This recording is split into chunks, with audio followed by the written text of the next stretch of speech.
الحمد للہ رب العالمین والصلاة والسلام على سید المرسلین اما بعد فاعوذ باللہ من الشیطان الرجیم بسم اللہ الرحمن الرحیم پڑھیے الصلاة والسلام علیک یا رسول اللہ الصلاة والسلام علیک یا حبیب اللہ الصلاة والسلام عليك يا نبي الله وعلى آلك وأصحابك يا نور الله نويت سنة الاعتكاف. میرے میٹھے اسلامی بھائیوں اور مدنی چینل کے ناظرین، سلسلہ مدنی حلقہ جو کہ دعوت اسلامی کے اسلامی بھائیوں کو دیے گئے 12 مدنی کاموں میں سے ایک مدنی کام ہے. یہ 12 مدنی کام، ان میں سے 5 روزانہ کے، 5 ہفتے کے اور 2 ماہانہ مدنی کام. وہ جو 5 روزانہ کے مدنی کام ہیں ان میں سے ایک مدنی کام کیا ہے کہ بعد نماز فجر مدنی حلقہ. مدنی حلقہ کیا ہوتا ہے؟ جو ہم روزانہ مدنی چینل پر دیکھتے ہیں کہ جس کے اندر تلاوت قرآن پاک کی 1 2 3 آیات، ان کا ترجمہ اور تفسیر بیان کی جاتی ہے. اس کے بعد فیضان سنت سے درس دیا جاتا ہے اور پھر شجرہ پڑھا جاتا ہے. الحمدللہ ہم روزانہ اس حلقے میں شرکت کی سعادت حاصل کرتے ہیں اور اس سے پہلے اچھی اچھی نیتیں بھی کرتے ہیں. فرمان مصطفیٰ صلی اللہ تعالی علیہ وآلہ وسلم ہے، نیت المؤمن خیر من عملی، یعنی مسلمان کی نیت اس کے عمل سے بہتر ہے. اچھی نیت نہ ہو تو عمل کا ثواب نہیں ملتا. اس لیے آئیے ہم بھی اس مدنی حلقے میں شرکت کی اچھی نیتیں کر لیتے ہیں. سب سے پہلے نیت یہ کر لیں رضا الہی عز و جل اور ثواب آخرت کے لیے مدنی حلقے میں شریک رہیں گے. توجہ ادب کے ساتھ تلاوت، ترجمہ، تفسیر اور فیضان سنت کا درس سننے کی سعادت حاصل کریں گے. جو سنا اسے یاد رکھنے، اس پر عمل کرنے کی بھی اور دوسروں تک پہنچانے کی بھی کوشش کریں گے. آج سورہ بقرہ کی، جو کہ پہلا پارہ سورہ بقرہ کی آیت نمبر 64، 65 اور 66 کی تلاوت، ترجمہ اور تفسیر سننے کی سعادت حاصل کریں گے. اعوذ باللہ من الشیطان الرجیم بسم اللہ الرحمن الرحیم ثم تولیتم من بعد ذلك فلولا فضل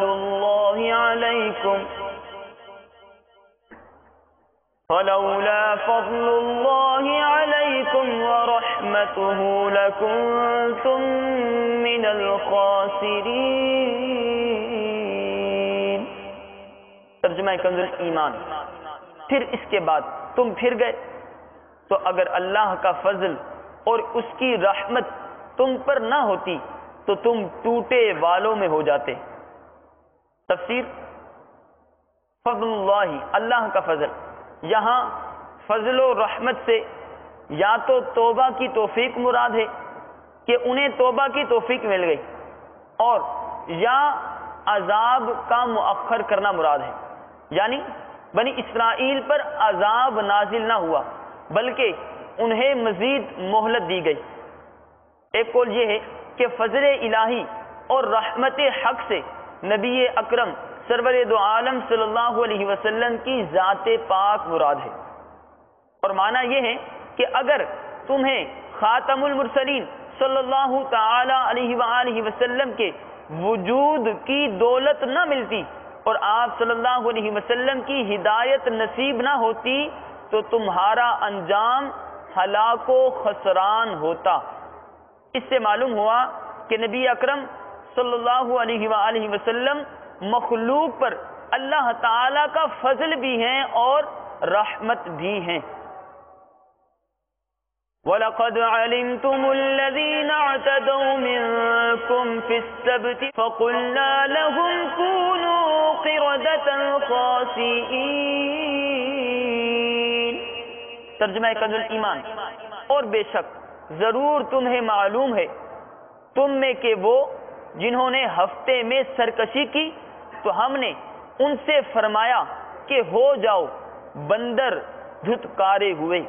تفسیر الذین اعتدوا، جنہوں نے سرکشی کی۔ شہر ایلا میں بنی اسرائیل یہ آباد تھے اور انہیں حکم تھا کہ ہفتے کے دن عبادت کے لیے خاص کر دیں اور اس روز شکار نہ کریں اور دنیاوی مشاغل ترک کر دیں۔ ان کے ایک گروہ نے یہ چال چلی کہ وہ جمعہ کے دن شام کے وقت دریا کے کنارے کنارے بہت سے گھڑے کھودتے اور ہفتے کے دن ان گھڑوں تک نالیاں بناتے جن کے ذریعے پانی کے ساتھ آ کر مچھلیاں ان گھڑوں میں قید ہو جاتی، اور اتوار کے دن یہ انہیں نکالتے اور کہتے ہم مچھلی کو پانی سے ہفتے کے دن تو نہیں نکالتے۔ یہ کہہ کر وہ اپنے دل کو تسلی دیتے۔ 40 یا 70 سال تک ان کا یہی عمل رہا، اور جب حضرت داؤد علیہ نبینا علیہ السلام کی نبوت کا زمانہ آیا، آپ علیہ السلام نے انہیں اس سے منع فرمایا اور فرمایا کہ قید کرنا ہی شکار ہے جو تم ہفتے کو ہی کر رہے ہو۔ جب وہ باز نہ آئے تو آپ علیہ السلام نے ان پر لعنت فرمائی اور اللہ تعالیٰ نے انہیں بندروں کی شکل میں مسخ کر دیا۔ بعض مفسرین نے فرمایا کہ نوجوان بندروں کی شکل میں اور بوڑھے خنزیروں کی شکل میں مسخ ہو گئے۔ ان کی عقل اور حواس تو باقی رہے مگر قوت گویائی زائل ہو گئی اور بدنوں سے بدبو نکلنے لگی۔ وہ اپنے اس حال پر روتے رہے یہاں تک کہ 3 دن میں سب ہلاک ہو گئے۔ ان کی نسل باقی نہ رہی اور یہ لوگ 70,000 کے قریب تھے۔ اس واقعے کی مزید تفصیل سورہ اعراف کی آیت نمبر 163 اور 166 میں آئے گی، تو انشاءاللہ عزوجل ہم اس کو پڑھتے رہیں گے اور سنتے رہیں گے تو انشاءاللہ عزوجل اس واقعے تک بھی ہم پہنچ جائیں گے۔ یہاں پر مفتی صاحب ایک ہیلا بیان کرتے ہیں، ہیلے کا حکم فرماتے ہیں یاد رہے کہ حکم شرعی کو باطل کرنے کے لیے ہیلا کرنا حرام ہے، جیسا کہ یہاں مذکور ہوا، اور حکم شرعی کو کسی دوسرے شرعی طریقے سے حاصل کرنے کے لیے ہیلا کرنا جائز ہے، جیسا کہ قرآن پاک میں حضرت ایوب علیہ السلام کا اس طرح کا عمل سورہ صاد آیت نمبر 44 میں مذکور ہے۔ فَجَعَلْنَاهَا نَكَالًا لِمَا بَيْنَ يَدَيْهَا وَمَا خَلْفَهَا وَمَوْعِظَةً لِلْمُتَّقِينَ۔ ترجمہ کنز الایمان، تو ہم نے اس بستی کا یہ واقعہ اس کے آگے اور پیچھے والوں کے لیے عبرت کر دیا اور پرہیزگاروں کے لیے نصیحت۔ تفسیر نکالن یعنی عبرت۔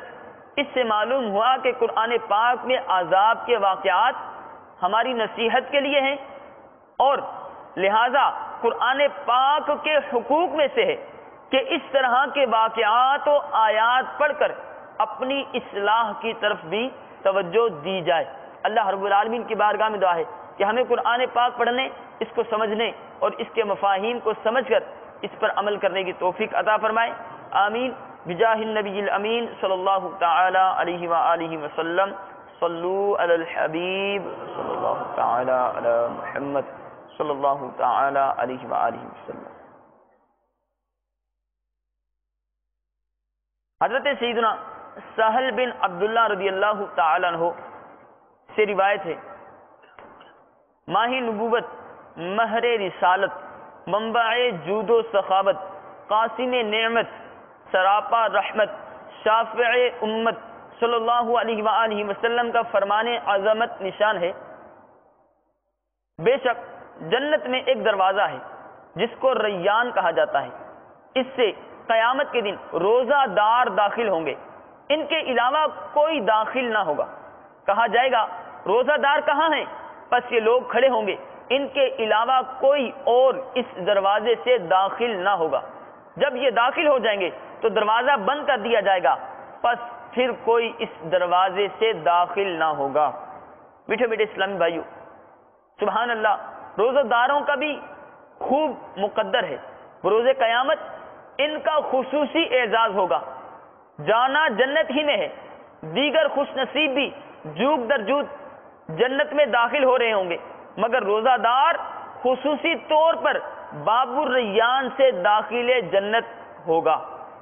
حضرت سیدنا سلمہ بن قیصر رضی اللہ تعالی عنہ سے مروی ہے، رسولوں کے سالار، نبیوں کے سردار، دو عالم کے مالک و مختار، باذن پروردگار، شہنشاہ ابرار صلی اللہ علیہ وآلہ وسلم کا فرمان خوشبودار ہے، جس نے ایک دن کا روزہ اللہ عز و جل کی رضا حاصل کرنے کے لیے رکھا، اللہ عز و جل اسے جہنم سے اتنا دور کر دے گا جتنا کہ ایک کوا جو اپنے بچپن سے اڑنا شروع کرے یہاں تک کہ بوڑھا ہو کر مر جائے۔ کوے کی مثال کیوں دی؟ امیر اہل سنت فرماتے ہیں، میٹھے اسلامی بھائیو، کوا لمبی عمر پانے والا پرندہ ہے۔ چنانچہ غنیت الطالبین میں ہے، کہا جاتا ہے کوے کی عمر 500 سال تک ہوتی ہے۔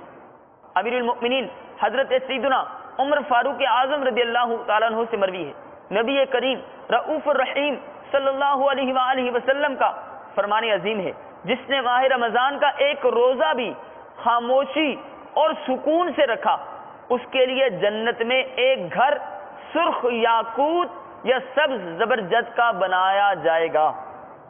حضرت سیدنا ابو ہریرہ رضی اللہ تعالیٰ عنہ سے مروی ہے، نبی اکرم نور مجسم صلی اللہ علیہ وآلہ وسلم کا فرمان پر سرور ہے، ہر شے کے لیے زکوٰۃ ہے، اور جسم کی زکوٰۃ روزہ ہے، اور روزہ آدھا صبر ہے۔ حضرت سیدنا عبداللہ بن ابی اوفا رضی اللہ تعالیٰ عنہ سے روایت ہے، مدینے کے تاجور، دلبروں کے دلبر، محبوب رب اکبر عز و جل صلی اللہ علیہ وآلہ وسلم کا فرمان منور ہے، روزہ دار کا سونا عبادت اور اس کی خاموشی تسبیح کرنا اور اس کی دعا قبول اور اس کا عمل مقبول ہوتا ہے۔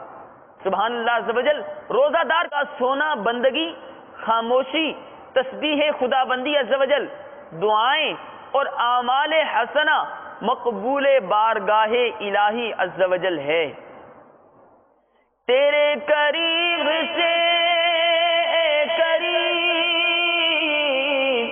کون سی شے ملی نہیں، جھولی ہماری تنگ ہے، تیرے یہاں کمی نہیں۔ صلو علی الحبیب صلی اللہ تعالی علی محمد صلی اللہ تعالی علیہ وآلہ وسلم۔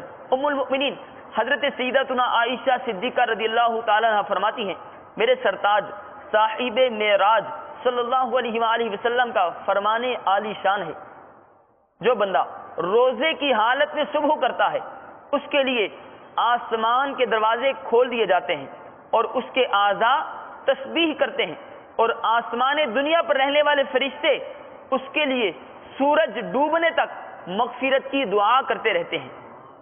اگر وہ 1 یا 2 رکعتیں پڑھتا ہے تو یہ آسمانوں میں اس کے لیے نور بن جاتی ہیں، اور حور عین یعنی بڑی آنکھوں والی حوروں میں سے اس کی بیویاں کہتی ہیں، اے اللہ عز و جل تو اس کو ہمارے پاس بھیج دے، ہم اس کے دیدار کی بہت زیادہ مشتاق ہیں۔ اور اگر وہ لا الہ الا اللہ یا سبحان اللہ یا اللہ اکبر پڑھتا ہے، 70,000 فرشتے اس کا ثواب سورج ڈوبنے تک لکھتے رہتے ہیں۔ سبحان اللہ عز و جل، سبحان اللہ۔ روزہ دار کے تو وارے ہی نیارے ہیں کہ اس کے لیے آسمان کے دروازے کھلے، اس کے جسم کے اعضاء اللہ عز و جل کی تسبیح کریں، آسمان دنیا پہ رہنے والے ملائکہ غروب آفتاب تک اس کے لیے دعائے مغفرت مانگے، نماز پڑھے تو اس کے لیے آسمان میں روشنی ہو، اور حور عین یعنی بڑی بڑی آنکھوں والی حوریں جو اس کے لیے مقرر ہوئی وہ جنت میں اس کی آمد کا انتظار کریں، لا الہ الا اللہ یا سبحان اللہ یا اللہ اکبر کہے تو 70,000 فرشتے غروب آفتاب تک اس کا ثواب لکھیں۔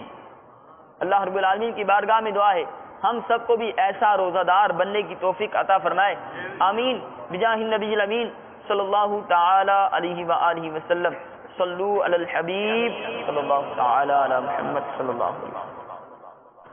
الحمد للہ رب العالمین والصلاة والسلام علی سید المرسلین۔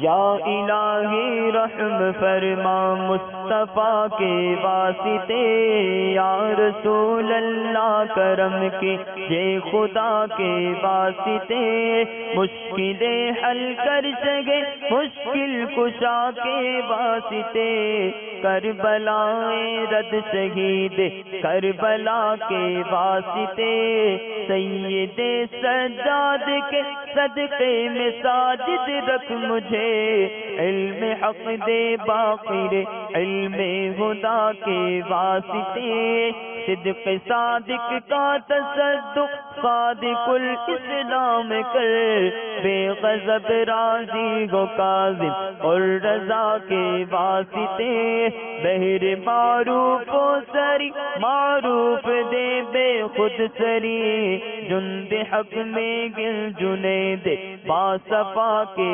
واسطے، بہر معروف و سری معروف دے بے خود سری، جند حق میں گل جنید باصفا کے واسطے، بہر شبلی شیر حق دنیا کے کتوں سے بچا، ایک کارک عبد واحد بیدیا کے واسطے، بل فرح کا صدقہ کر غم کو فرح دے حسن و سعد، بل حسن اور بو سعید سعد زا کے واسطے، قادری کر قادری رکھ قادری کر قادری رکھ قادری کر قادری رکھ، قادریوں میں اٹھا قدر عبد القادر قدرت نما کے واسطے، احسن اللہ لہم رزقا سے دے رزق حسن، بندہ رزاق تاج اصفیاء کے واسطے، نصر بھی صالح کا صدقہ صالح و منصور رکھ، دے حیات دین محیی جافزا کے واسطے، سور عرفان و علو حمد و حسنا و بہا، دے علی موسیٰ حسن احمد بہا کے واسطے، بہر ابراہیم مجھ پر نار غم گلزار کر، بھیک دے داتا بھکاری بادشاہ کے واسطے، اور خانہ دل کو زیادے خانہ دل کو زیادے خانہ دل کو زیادے، روح ایمان کو جمال شہزیا مولا جمال الاولیاء کے واسطے،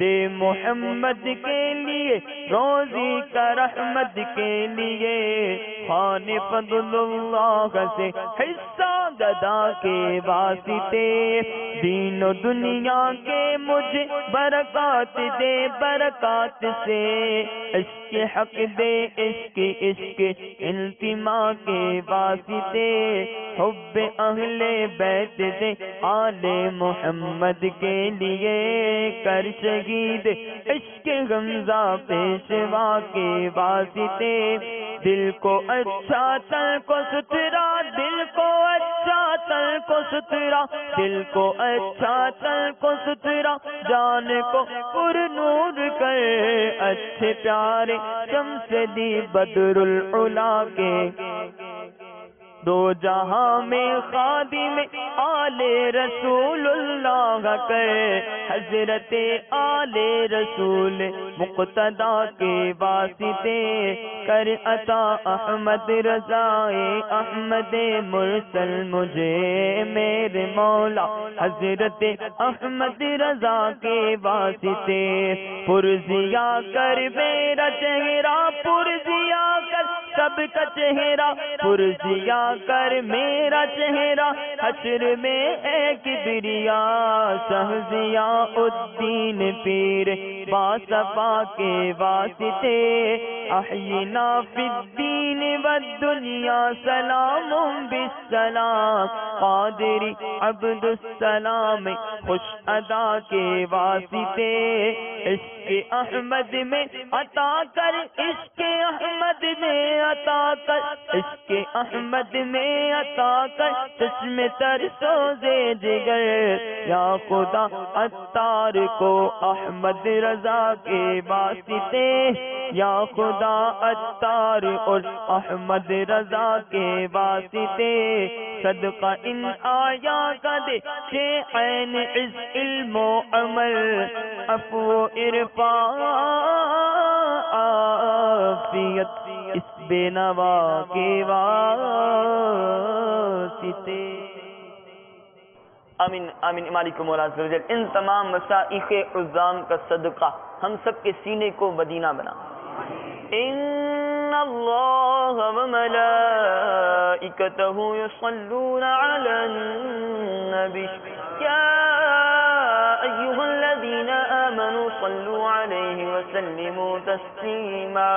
صلی اللہ علی النبی الأمی وآلہ صلی اللہ علیہ وسلم صلاة وسلاما علیک یا رسول اللہ.